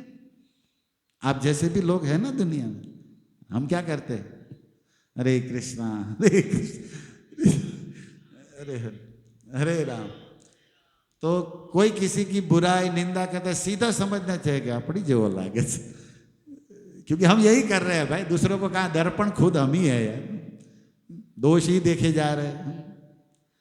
तो हमारे जैसे भी लोग हैं तो वो निंदा करेंगे, वो दोष ही देखेंगे, आपके गलतियां ही पकड़ेंगे। तो लोग करते थे, हंसते थे, लेकिन ये क्या करता था, केहो हासे केहो निंदे, कोई निंदा करता था, कोई हंसता था, ताहा नहीं माने, इसको ये नजरअंदाज करता था। नजरअंदाज एक शब्द है, सूफी शब्द है, हमको बड़ा पसंद, अवॉइड करना, ध्यान नहीं देना, लेकिन अवॉइड से अच्छा है नजरअंदाज। जैसे आप लोग भी बड़े बड़े गुरु के प्रवचन क्या कर दिए, नजरअंदाज, गुरु की आज्ञा को हम क्या कर दिए, नजरअंदाज। ये थोड़ा सीख, आप करते ही हो, थोड़ा स्टाइल बदल लो कि ये जो आपकी निंदा करते, आपके हंसते, उसको आप क्या करो, थोड़ा नजरअंदाज, आप अपने अंदाज में रहो, अंदाज अपना अपना। हिट गया था वो पिक्चर अंदाज अपना अपना, अपनी अपनी स्टाइल होती है भाई। हमारी यही स्टाइल है, ये बाबूराव का स्टाइल है ऐसे। तो ऐसे ही कुछ, ये कुछ अपना स्टाइल भी बनाओ आप, ओके, डरो मत किसी, अपना भी एक स्टाइल होना चाहिए। तो लोग तो हंसेंगे, लोग तो निंदा भी करेंगे, उसका टेंशन मत लो आप अपने भजन में रहो। कह नहीं माने, उनकी सुनता ही नहीं था, निंदा करने वाले निंदा करे, हंसने वाले हंसे, हमको जितना आता है उतना हम कर रहे हैं भाई, आगे और सुधारेंगे, सीखेंगे, ये भी भाव रखो, लेकिन डरना नहीं है। केहो हासे केहो निंदे ताहा नहीं माने, आविष्ट या गीता पढ़े आनंदित तो माने। वो अपने, उसका आवेश मतलब जैसे किसी में खो जाना, वो गीता के श्लोकों में रमता था, उसी में खोया रहता था, और आनंद से गीता का अध्याय रिपीटेड करता रहे, श्लोक बोलता रहता था। और ऐसे बोलते बोलते क्या हो गया, पुलकाश्रु कंप स्वेद यावत पठन, जब तक पढ़ता था तब तक उसके रोमांच, अश्रु, आनंद में रहता था वो व्यक्ति, सुख समुद्र में मानो हिलोल ले रहा है, मौज में रहता था। जब तक गीता पढ़ता था पुलक, रोमांच, कंपा, अश्रु उसको हो जाता था, प्रेम के कारण, पवित्रता, भक्ति के कारण। और देखी आनंदित हैया महाप्रभुर मन, पुलक अश्रु स्वेद यावत पठन, जब तक पढ़ता था पुलक अश्रु, इसको देख के चैतन्य महाप्रभु खड़े रह गए वहीं पर, आनंद से मन से उसको देखने लगे, उस भक्त को जो गीता। और इसका ये भी ध्यान नहीं था कि महाप्रभु हमको देख रहे हैं, वो तो उसका ध्यान तो गीता में ही था, जैसे हमारा ध्यान घड़ी में होता है, प्रसाद में होता है, कहाँ कहाँ होता है, इसका ध्यान कहाँ था, गीता के श्लोकों में, क्योंकि गीता के श्लोक स्वयं कृष्ण है उनकी नजर में, तो उनको कन्हैया ही दिख रहा था, वो बोलेगा आगे उसको। इसलिए महाप्रभु पूछिल तार सुन महाशय, महाशय कल कहाँ आया था महाशय, एक मशीन में बोला ना महाशय। तो एक बंगाली, हमारे गौड़ियों का ये शब्द है महाशय, किसी को भी उच्चारण करना चाहिए, जिनका आशय भक्ति का हो, भगवान सबसे बड़े हैं, तो महान आशय जिसका हो उसको किसको कहते हैं, महाशय। हे महाशय जी, महाप्रभु पूछिल तारा सुन महाशय, केनो अर्थ जानी तुम्हारे तो सुख है। तुमको भगवत गीता का ऐसा कौन सा श्लोक, कौन सा अर्थ इतना समझ में आ रहा है कि तुमको इतना आनंद हो रहा है, आनंद तो हो रहा है, आप देख रहे हैं, तो ऐसा कौन सा अर्थ, ऐसा कौन सा श्लोक का भाव तेरे मन में समझ में आ रहा है कि तुमको इतना सुख हो रहा है, ये महाप्रभु ने पूछा। तब ये विप्र देखा, कोई चैतन्य महाप्रभु सोने की पुतली जैसे चमचम चमचम चमक रहे थे, सुवर्ण वर्ण हेमांगो, और सन्यास लिए हुए महाप्रभु को देखते ही लगता है सूर्य पास में खड़ा है। विप्र कहे मूर्ख आमी, शब्दार्थ न जानी, बोले शब्द भी ठीक नहीं समझ रहा हूं, शब्द का अर्थ भी मैं नहीं जान रहा हूं, क्योंकि मैं मूर्ख हूं, शब्दार्थ न जानी। तो महाप्रभु ने कहा, फिर बोला नहीं, लेकिन तो फिर, क्योंकि ऐसा कहने पे दो भाव है कि एक तो आप आनंद में, सुख में दिख रहे हो, क्योंकि आपका ये स्थिति बता रहा है कि आप कुछ समझ रहे हो तभी तो सुख आनंद में हो। तो जब समझ नहीं रहे हो तो सुख आनंद कैसे होगा मूर्ख को। तो वो कहते शुद्ध अशुद्ध गीता पढ़ी, गुरु आज्ञा मानी।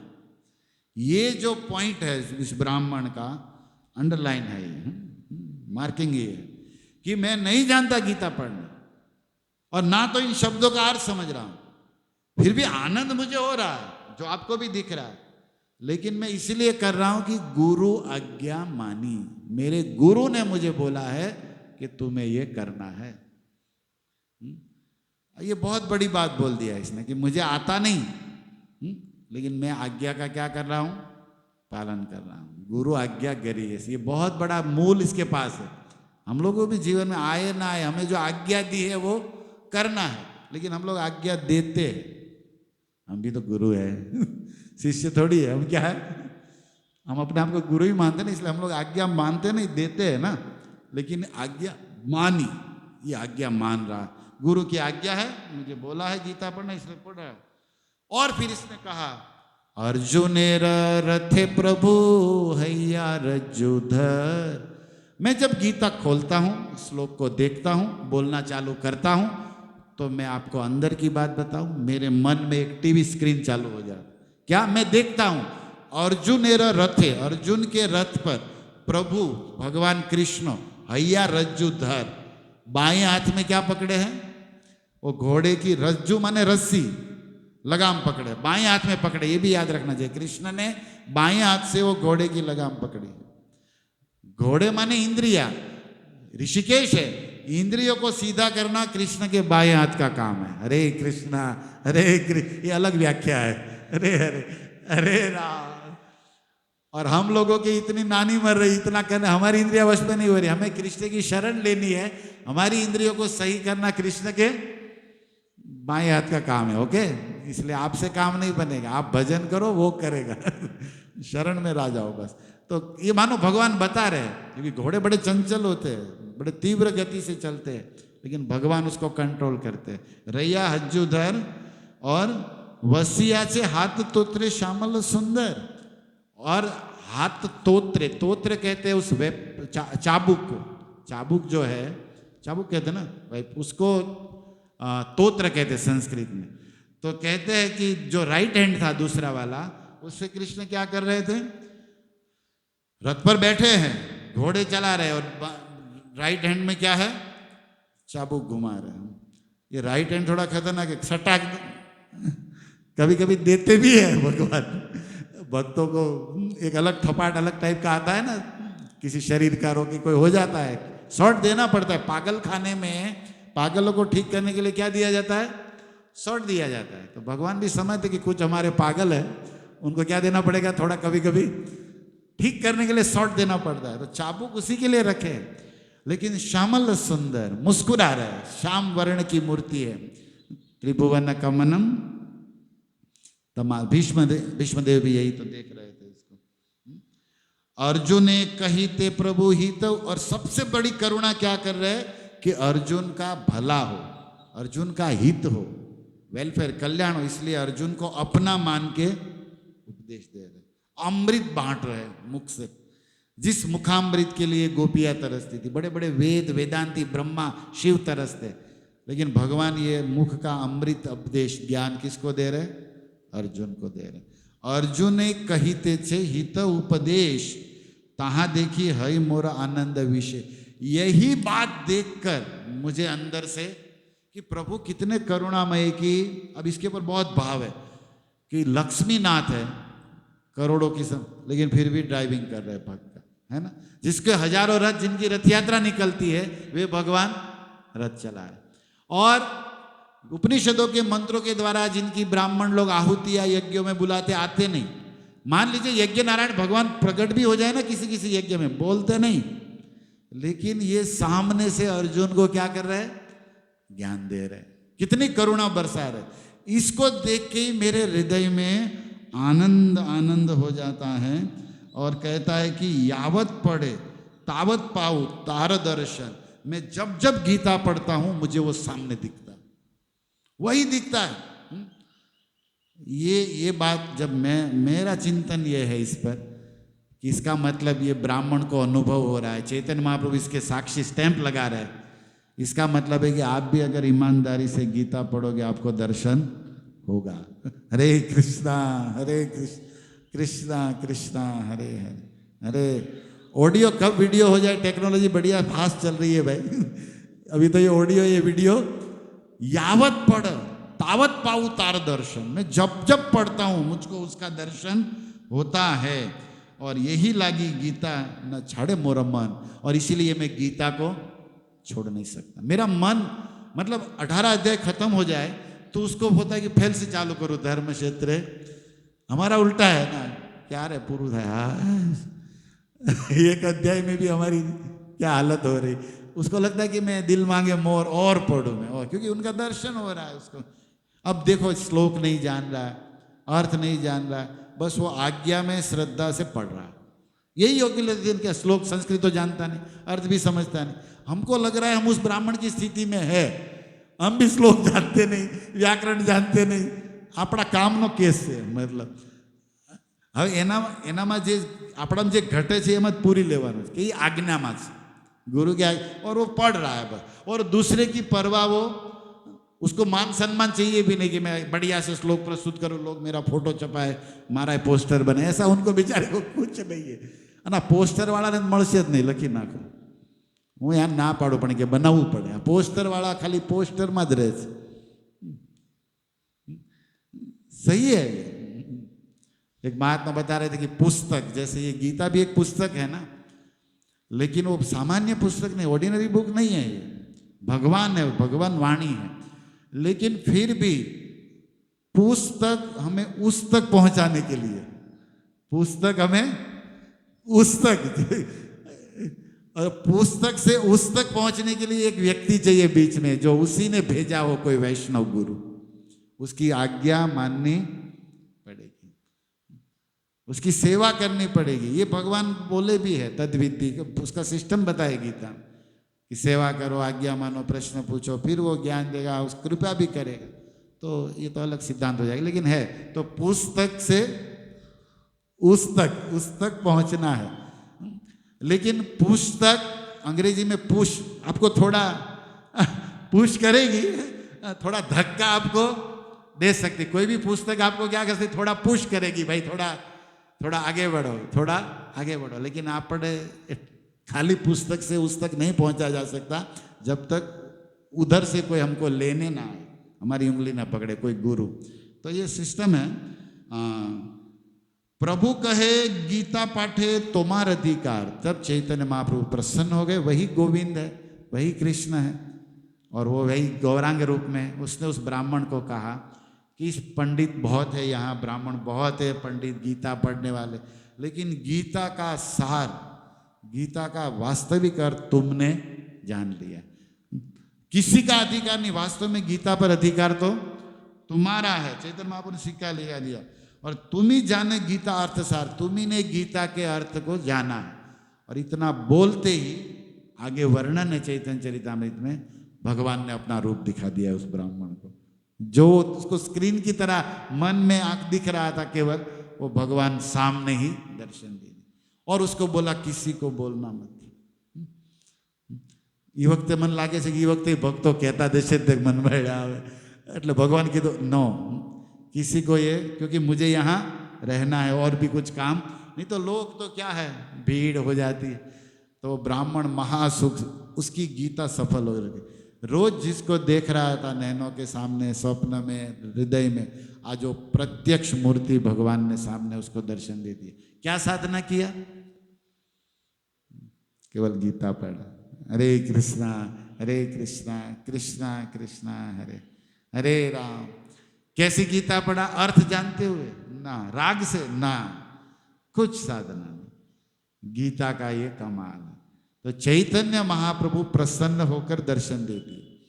इसका लास्ट संदेश ये है इस कथा का कि अगर आप श्रद्धा से गीता पढ़ोगे अपने घर में कहीं भी, तो चैतन्य महाप्रभु भी प्रसन्न हो जाएंगे। वही तो दर्शन दिए, तो खुश भी हो गए, प्रसन्न भी हो गए, दर्शन भी दे दिए।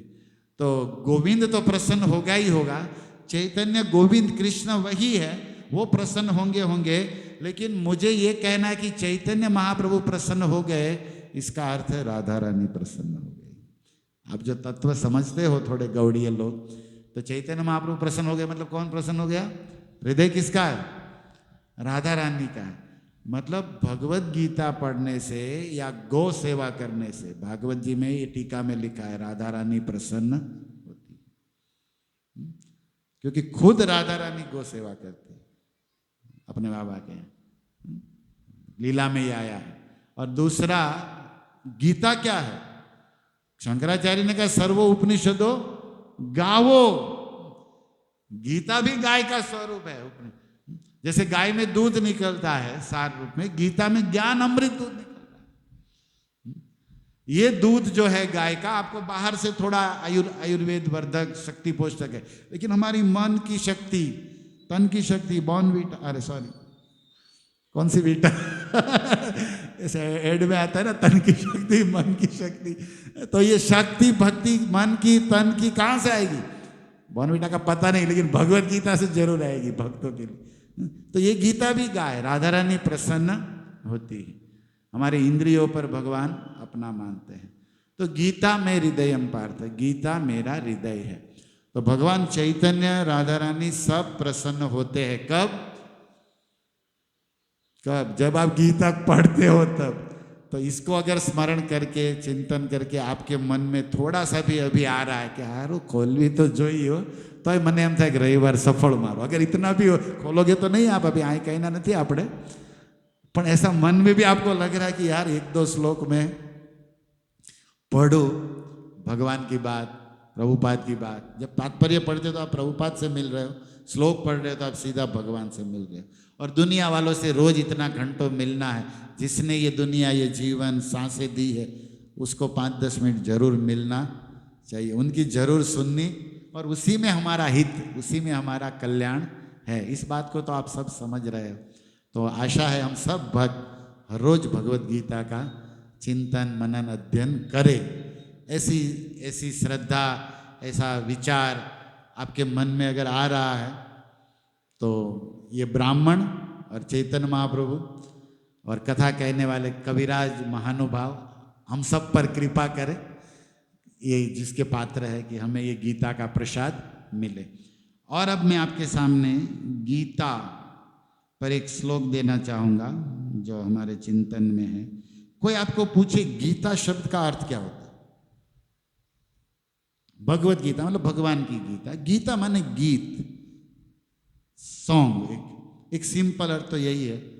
लेकिन व्याकरण और वेदांत और पंडितों के बीच में जैसे कृष्ण शब्द का अर्थ है कृषि भूवाचक शब्द, अणचन राम शब्द का रमनते योगी, ऐसे कुछ तात्विक अर्थ। तो श्लोक है, आप बोलिए, गीकार त्याग रूपम स्यात्। स्यात् मतलब होना, स्यात् मतलब है, ऐसे समझ में आ रहा है। अपने गुजराती में छे कहे ने वाक्य ने पूरो करवा, हिंदी में है मुझे आपसे कुछ है, ओके है। तो है शब्द होता है मने तमारा थी छे, ऐसे स्यात्। संस्कृत में क्या चलता है? स आधा या त, मतलब कभी शब्द आए तो पकड़ में आए आप लोगों को, इसीलिए गीकार त्याग रूपस्यात्। इसका क्या होगा कि गी शब्द का अर्थ होता है त्याग। गीकार, कार मतलब ये शब्द अक्षर जो है, गी अक्षर है, वो त्याग रूप, त्याग का अर्थ प्रस्तुत करता है। गी शब्द का ये जो संस्कृत है, उसके मूल शब्द, उसका रूट मतलब उसका जो धातु होता है, उससे शब्द निर्माण होता है। तो एक शब्द है त्याग, छोड़ना, रिनाउंसिएशन, त्यागना को। तो ये गी शब्द त्याग शब्द को प्रस्तुत करता है, त्याग अर्थ में होता है। तो गीकार त्याग रूपस्यात् तत्वबोध तकारकम। और अंतिम शब्द है त। त शब्द का अर्थ है तत्व का बोध कराने वाला, तत्व का पहचान, जानकारी देने वाला। तो गी मतलब त्याग और त मतलब तत्वबोध। गीता शब्द का डेफिनेशन संस्कृत स्कॉलरों के द्वारा जो दिया गया है, गीकार त्याग रूपस्यात् तत्वबोध तकारकम गीता वाक्यमिदं तत्वम ज्ञेयं सर्व मुमुक्षुभि। सर्व मुमुक्षु, जितने भी मर्मज्ञ है, वेद को जानने वाले हैं, ब्रह्म की चाह करने वाले मुमुक्षु लोग हैं, वो गीता वाक्य का इदम तत्व ये अर्थ निकाले हैं कि गीता में क्या है? गीता त्याग सिखाती है। फिर त्याग किसका? तो बहुत अंदर आएगा, काम का त्याग, क्रोध का त्याग, ईर्ष्या का त्याग, अज्ञान का त्याग, अंधकार, बहुत बातें हैं। लेकिन गीता में त्याग और दूसरा तत्व, आत्म तत्व, परमात्मा तत्व, प्रकृति, ये जो है ना, इसका इसमें क्या है? तत्वों का इसमें बोध कराती। तो गी त्याग के रूप में है और त बोध के रूप में। तो गीता शब्द का डेफिनेशन क्या होगा? तत्व बोध कराने वाला और त्याग का उपदेश देने वाला ये ग्रंथ, उसे विद्वानों ने क्या कहा? गीता। इसे विद्वानों ने गीता कहा। और शंकराचार्य भगवान शिव को याद करें, उसको मैं बहुत याद करता रहता हूँ कभी कभी, शंकराचार्य को। उन्होंने लिखा, गेयम गीता नाम सहस्त्रम ध्येयम श्रीपति रूपम जस्त्रम नेय सज्जन संगे चित्तम देय दीन जनाय वित्तम। शंकराचार्य का जो भज गोविंदम है ना स्तोत्र, उसका ये श्लोक है। वो कहते हैं कि भैया कुछ न करो, इतना काम करो, 4 काम। क्या बोले? गेयम गीता नाम स, एक भगवत गीता पढ़ो और दूसरा नाम स, हरि नाम, विष्णु सहस्त्र नाम या राम कृष्ण गोविंद गोपाल, जो भी आपको, भगवान का नाम बोलो और गीता के श्लोक बोलो। गेयम गीता नाम स। और मन में आंख बंद करके या मूर्ति के सामने श्रीपति रूप, भगवान का रूप देखो, आंखों से भगवान का रूप देखो। और नेयम सज्जन चरणाय चित्त, और जो सज्जन साधु पुरुष है उसमें चित्त लगा, उनका कुछ सुनो, ध्यान, वो कुछ बोलते हैं तो उसको ध्यान से सुनो। और भगवान ने आपको कुछ धन दिया है तो जहाँ जरूरत है, दीन जन है, वित्तम, उसको आप सेवा करो। ये 4 काम करो, भगवान आपको मिलने आएंगे। हरे कृष्णा कृष्णा कृष्णा हरे हरे। ये कौन कह रहा है? शंकराचार्य कह रहे हैं। ये दोनों श्लोक में आपको, हमारा जो गीता मंजरी है उसमें मैं डाल दूंगा। गीकार जो अभी मैंने बोला, उसके बाद जो अभी जो श्लोक बोला, पार्थाय प्रतिबोधाय तो है ही है। और जो मैंने कथा बताई चैतन्य चरितामृत में, मध्य लीला में, महाप्रभु की दक्षिण भारत की यात्रा, 8वां 7वां अध्याय होगा, देखना पड़ेगा, उसमें है। आपको अगर और इसको विस्तार से फोकस करना है, क्योंकि मैंने कहा ना, ज्ञान को आत्मसात करना है, उछीनो लेवानो पोतानु करવું છે, तो इसके लिए आवृत्ति जरूरी होता है। तो पार्थाय प्रतिबोधिता भगवता नारायण ने स्वयं। तो समय हमारे हाथ में नहीं है, जितना कैपेसिटी होना चाहिए दिमाग को ग्रहण करने का, कान को सुनने का, उससे आप ओवर हो चुके हो। मतलब 1 घंटा बीत चुका है जब हमने बोलना चालू किया, 1 घंटे से ऊपर हो गया।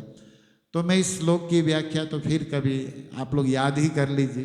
तो इसके कुछ संक्षेप 2 मिनट में ये बता सकता हूँ। पार्थाय, चतुर्थी विभक्ति में पार्थ को, पार्थ अर्जुन का नाम है, आप सब जानते हैं। तो पार्थ को प्रतिबोधाय, पार्थ को अपना स्वरूप, अपना तत्व का बोध कराने के लिए, प्रतिबोधाय, प्रति का 2 अर्थ है कि सामने, प्रति मतलब प्रतिकार करना, मतलब सामने ही एक्शन लेना, ऐसे होता है ना, प्रति शब्द, प्रति मतलब अपोजिट, सीधा सामने अर्थ होता है। तो पार्थ के सामने ही, पार्थ के प्रत्यक्ष ही उसको तत्व का, धर्म का बोध कराने के लिए, प्रतिबोधाय मतलब सामने ही बोला, एक अर्थ, सीधा अर्थ होगा कि सामने ही उसको बोध कराने के लिए बोला। पार्थाय प्रतिबोधिता, किसने बोला? भगवता, जो षड ऐश्वर्य से पूर्ण है उसे भगवान कहते हैं। कौन है? नारायणेन स्वयं, भगवान नारायण ने स्वयं, भगवान नारायण ने स्वयं पार्थ को सामने ही बोध कराने के लिए, ये पहली लाइन का अर्थ होगा।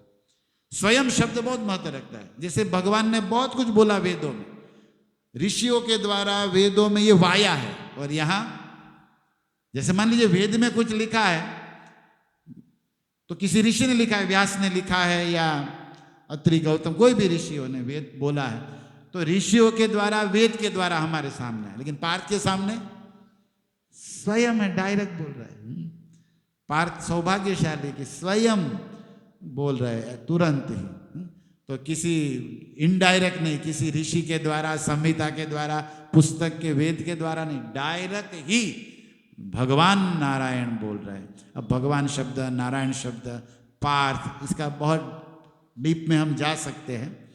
लेकिन ये जो भगवत गीता भगवान श्री कृष्ण नारायण ने पार्थ के सामने स्वयं बोला, उस गीता ज्ञान को व्यासेन मुनिना, जो मननशील है, आत्मतत्व जानने वाले भगवान है, उसके द्वारा ग्रथिता, माला के रूप में, महाभारत रूपी ग्रंथ में एक माला के रूप में इसको फिट कर दिया है, ग्रथित कर दिया है कि माला आपने गूंथी ना की।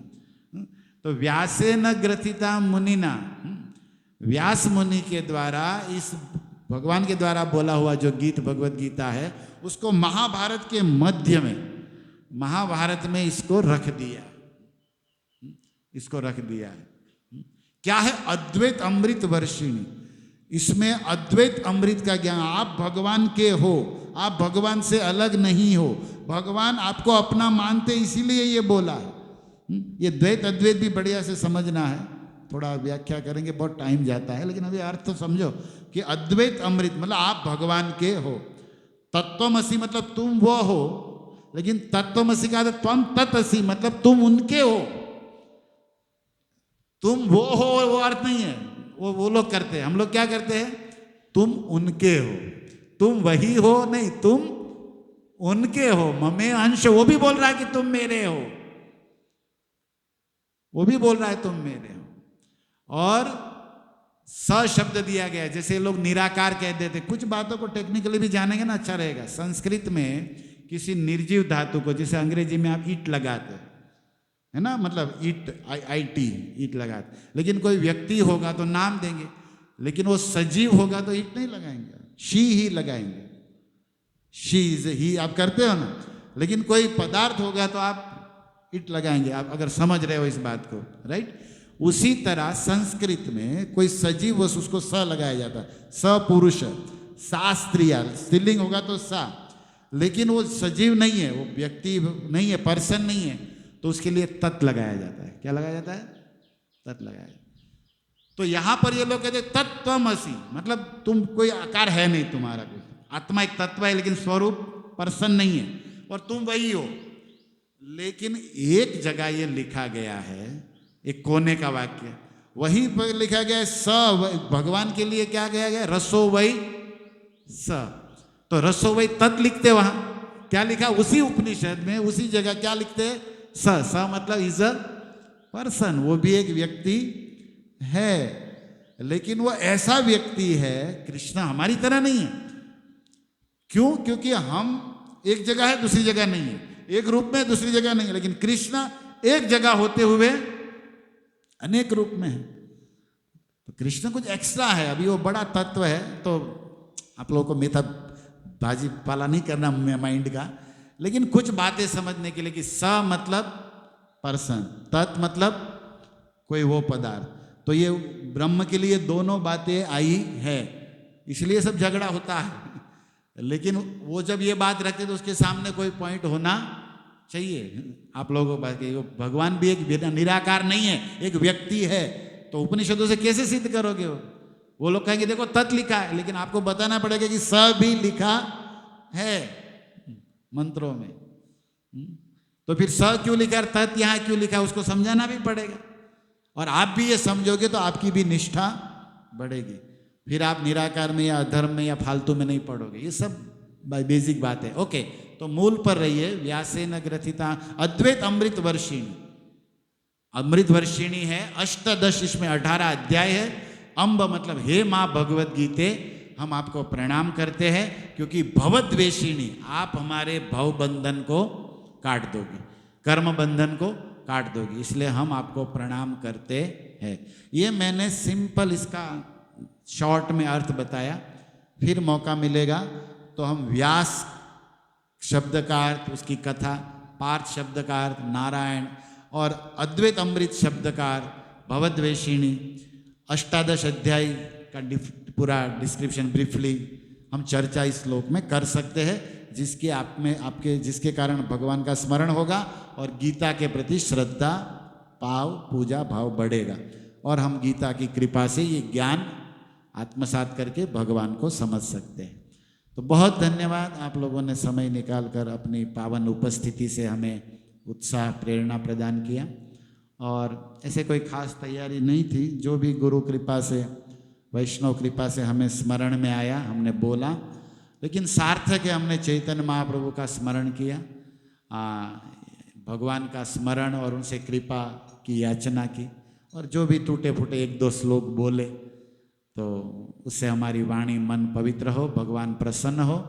और आप सब परस्पर एक दूसरे के प्रति प्रेम भाव रखिए, आप लोगों को ये पता होना चाहिए, गीता मंदिर का जो ये वातावरण है वो शुद्ध, एक होता है स्वच्छ रखना जैसे सफाई करते, दूसरा होता है इसको शुद्ध रखना, पवित्र। शुद्ध रखा जाता है कि हम यहाँ पर किसी भक्त की ना निंदा करेंगे ना गप सप बोलेंगे, ये पता होना चाहिए आप लोग।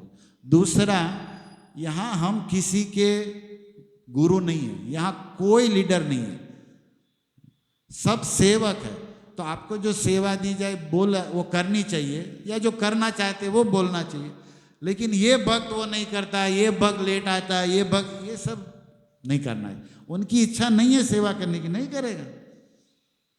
आप सेवा करते तो महान है, वो नहीं करते तो बुरा हो गया, ऐसी आपकी धारणा है, ऐसा होता नहीं है। जिसको जैसा टाइम, जिसकी जैसी श्रद्धा, चलेगा, हो न हो चलेगा। हम किसी भी भक्त के गुरु नहीं है, बॉस नहीं है, हम क्या है, दास है। तो हम, हमारे से बने वो सेवा करे, हमारे से बने वो साधना करे, नहीं तो बस एंजॉय करे। और ये भी ना बने तो घर पे आराम करें, ये तो सबसे अच्छा है, ये तो सबसे अच्छा है। हम कुछ नहीं चाहते यहाँ क्वांटिटी, यहाँ लोग आए कुछ, ये तो આપણી માળા હાટું જ મેં રાખ્યું છે।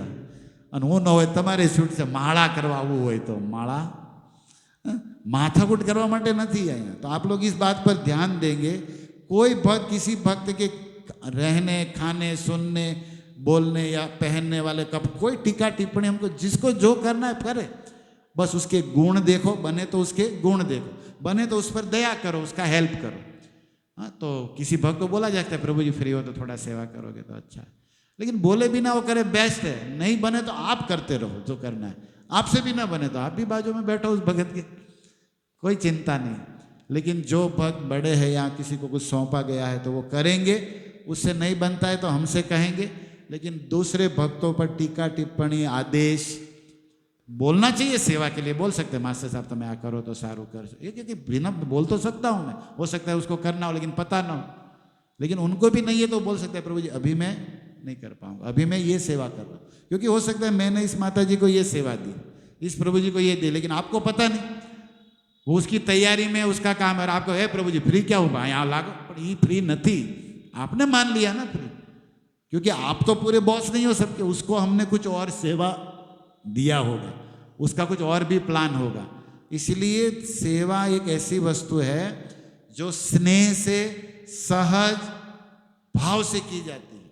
बाकी कसरत है, बाकी परिश्रम है, तो हम क्या करना है, कसरत परिश्रम नहीं करना, क्या करना, सेवा जो स्नेह से की जाए, भाव से की जाए, जितनी कर पाए उतनी कीजिए। आप लोग ऐसा मूड रखोगे, ओके, बाकी सफाई अपने आप हो जाएगी, कर ही लेंगे, लेकिन कुछ समय होता है, टाइम होता है, तो जिससे जो बने, ओके।